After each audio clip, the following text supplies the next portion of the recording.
নয়। এই দুঃখ, কষ্ট, বিপদ আমাদের কোমরকে সোজা করে, আমাদের পায়ের মাটিকে শক্ত করে। চিল্লায় বলেন ঠিক কিনা?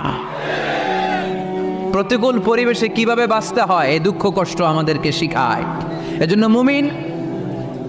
মুমিন বান্দার বৈশিষ্ট্য হচ্ছে দুঃখ কষ্ট বেদনা জ্বালা এগুলোতে সে আপসেট হয় না, সে হাল ছেড়ে দেয় না, সে ভরসা রাখে একজনের উপর। চিল্লায় বলতে হবে তিনি কে?